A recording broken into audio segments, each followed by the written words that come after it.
What's going on, everyone? Welcome back to the channel. Welcome back to another back-to-back recording of videos here when I finally have a day free. I just sit and batch record videos. As you can tell, I'm literally a minute out from recording yesterday's video about the New Japan news. Today is Friday. Well, today is Wednesday for me, but today, by the time you watch this, is Friday. We have one more episode of WWE TV before WrestleMania, and I just want to get in one final rant on WrestleMania. And I just feel like everything WWE has done this week and this month and since the Rumble has been intentionally to make me not care about WrestleMania. I'm fucking sick of it, guys. Okay, where do we start? I guess we'll start with probably the most egregious thing from this and work our way down. The thing that's wound me up the most, and we'll work our way down. The thing that's wound me up the most is a really stupid clip. Quick 2-3 second clip, and it's from Raw on Monday night. If you didn't see Raw on Monday night, there was a big Roman, Punk, and Seth segment, obviously. Roman is standing over Punk, and then he gets hit in the back with a chair by Rollins. Like, remember the time he did it? Remember the time when he broke up the Shield and he did it? Fair enough. They're always going to do that. People will pop for it. You know, anytime Roman gets hit in the back by a chair, everyone goes nuts. But what annoys me here is Michael Cole going, and I quote, "with the Shield chair," like it's the name of the move. At what point does WWE stop treating the people who watch their television shows like children? Because that's all that is. That's them going, remember the thing that he did all those times ago. Remember he did that thing years ago, and fucking knows when they're not friends. They're doing that. They're holding our hands and they are treating us like fucking children. We know why Roman and Seth do not like each other. We know they were in the Shield. And if you want to use the argument this is for new fans, you can do this in a way that isn't insulting to the audience. And it feels like not just this, but a lot of this Mania build has just been them holding our hands and just telling us what they want us to see. Now, let's be real, the art of subtlety has never been something that we have praised WWE for, but listen to this. Oh no, Rollins with a Shield chair! That's fucking shite. That's shite. And again, I've spoke about how I don't really care about this match, and with every passing week they do more and more things to make me care less and less about this match. I don't care about this match.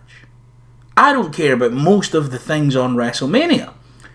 And they're doing all this. They're telling us how we should react. They're telling us what we want, what they want us to do, what they want us to know, how they want us to feel at every step of the way.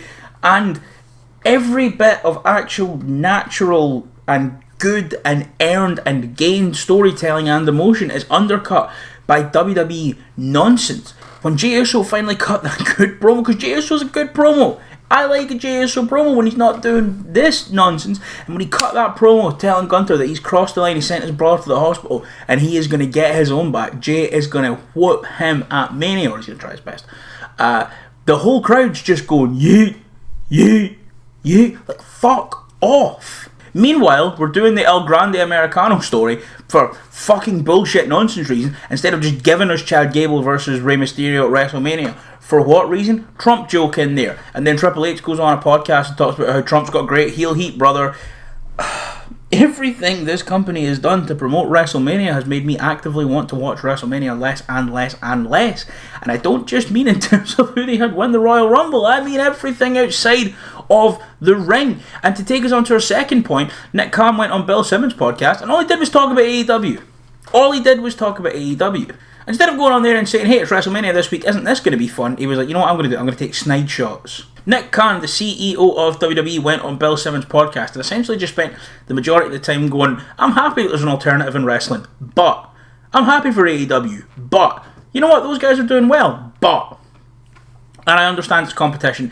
It's the name of the game. You want to, throw shots, especially in a business as petty as professional wrestling. But let's be real. Nick Khan has no vested interest in being this petty about WWE. He's not McMahon. He wasn't in the trenches. He wasn't, he wasn't trying to run an incest angle between his children on TV. He wasn't in those trenches like that. But some of the things he was saying on there, like The one quote that I think has most people, there's a few quotes actually that have a lot of people up there, but the one I've got here, just first of all, is when he talked about the expiring contracts in AEW and how he expects quite a number of AEW talent to jump ship. He said, and I quote, "In terms of the other wrestling promotional company, they have a lot of talented wrestlers and we're happy about that. When contractually they're available to talk and have conversations with, assume a number of them will come over." And then the one here, instead of just saying, "Hey, they have guys over there, you'll probably see some of them come here," he then just says, "Nothing but respect to the father who finances it and owns the Jaguars and all of those things," because he has WWE brain. He has WWE brain that has told him competition is actually bad, and sitting on your arse and having no one to push you is good, because that means no one can go anywhere else, because they only have your product to watch. And it's fun because you have dog food. Remember dog food? Elsewhere in the podcast, he went on to refer to WWE as the underdog, and no, I am not making that up. And he said, when asked about AEW being a rival, he says, "We're always the underdog at WWE. We always feel that people underestimate us, that we're looked down upon, and we like it that way. Like, bet against us. We prefer that and allow us to show you what we can do. You are not the underdog. You were the only game in town for so long. You are not and never will be the underdog. Maybe in terms of quality of storytelling, yes, because you prove to us time and time again that you cannot tell good and consistent stories. Maybe just fucking lock in." And again, he's went to the WWE PR school of it's never the fact that wrestling is doing good. It's never actually the benefit of the person who's running it. With WCW, it was Ted Turner's vendetta against the World Wrestling Federation, and with this, it's the billionaire father who owns the Jaguars, and things like that. It's never actually about saying, "Hey, the wrestling competition is good. Let's enjoy it. Let's make money. We're better than you because that's competition." It's always about specifically undermining the achievements of the person, because in the WWE bubble and fucking mind sickness they all have, no one can ever do anything good in wrestling to just do something good in wrestling. However, by far the most egregious fucking lie and stupid thing he said on this podcast was, and I quote, when asked about signing talent they have no intention of using, he said, "That's something we won't do. We won't sign and bench people. We sign people who we want to use. If another entity signs and benches people like now, that's not something we would do." Okay. Who's that? Who's that? Who's that? Who's that? All in all, this podcast just comes off like Nick Khan is a bitter, jealous wee freak because AEW is also doing well. It's WrestleMania week, and all he can do is puff up his chest and tell nonsense lies and try and tear down the competition instead of saying, "Hey, look, we've got John Cena versus Cody Rhodes. CM Punk is main eventing his first WrestleMania. Look at all these things that are going well over here." Because the build has been so horrific. This man has had to take to a podcast to tear down the competition because his own company can't put together a competent build for their biggest show of the fucking year. Oh, I want to be positive. I want to be positive about wrestling. I really want to be positive about wrestling. I hate being negative about wrestling. But this WrestleMania build, it's all I can be. One other thing to mention is Roman went on Twitter and Instagram story and something and posted a video and said, "I'm not a part-timer, I make money." "Well, you're a part-timer." He's like, "I make money full-time." "Okay, you're a part-timer. You've been on TV like 10 times in the last year." And it's very clear that it's upsetting him. Because this didn't seem like a Roman thing. This seemed like Joe was getting pissed off that people are talking shit on Twitter. When it's all he's been for years. You've been a part-timer for years, man. You've been a part-timer since COVID. You've been a part-timer since 2020, Joe. That's fine. You make money. That's cool. Grow the fuck up. One final thing then, the last thing that is sort of annoyed me around WrestleMania and the build to WrestleMania, and the last wee thing that's really just, doing my fucking head in, is this. Yesterday, so Tuesday the 15th of April, Topps tweeted, the official obviously trading card partner of WWE, Topps tweeted, "Breaking for WrestleMania 41, all superstars will be wearing a WrestleMania patch on their gear. After the event, each patch will be placed into a one-of-one trading card. These one-of-one cards will be inserted into random packs of an upcoming trading card set for lucky fans to find." And there's also going to be patches for superstars who are making their debuts on Raw and SmackDown after this. Again, why?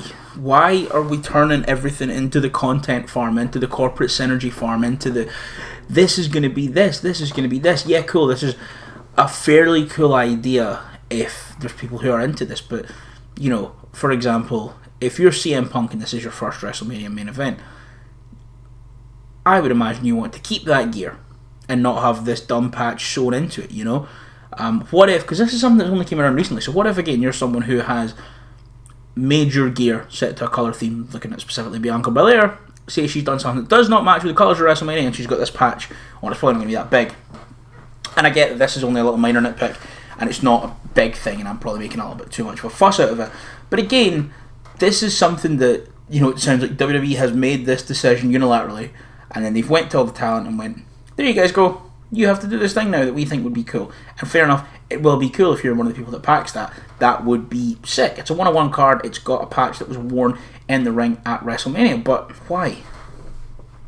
Because you know, when people are walking to the ring to settle a blood feud, Michael Cole's going to be like, oh, and if you see there on Naomi's gear, that patch is going to be put in trading cards and you could own a piece of history. Buy a box of trading cards for $400 with the QR code on the screen. Snap into a Slim Jim C4 Energy or whatever the fuck. And I understand that now in the era of the post-pay-per-view and the post-physical media era of media consumption and of professional wrestling specifically, we will need to do more ads. We will need to do things like the Mountain Dew glow-in-the-dark Uncle Howdy match or whatever the fuck it was called. You know, we'll need to do things like that to bring in more money, but WWE are consistently, every single week, every single time they go to a new country going, this is the biggest amount of money we've ever made because we're ripping off you, the fans, and everyone goes, it's fucking crazy. I paid £400 to set it the fucking my Raw. Wow. So all that keeps happening. And then when you watch it at home, you're just consistently reminded of all these things and all of these corporate tie-ins and this and this and this and this. And it's never done. It's never done well.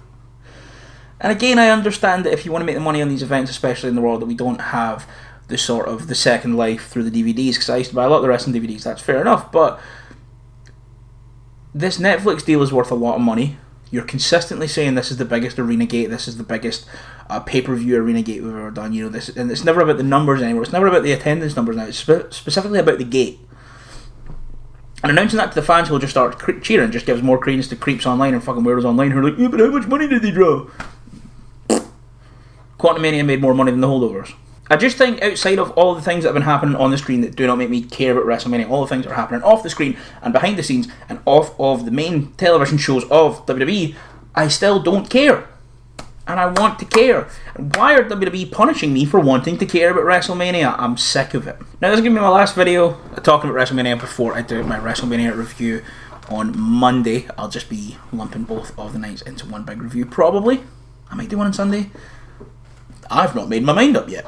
But I want to care. I don't like that WrestleMania is becoming this big multimedia extravaganza circus. Be there, look at this thing, look at this thing, look at this thing. It's all WrestleMania.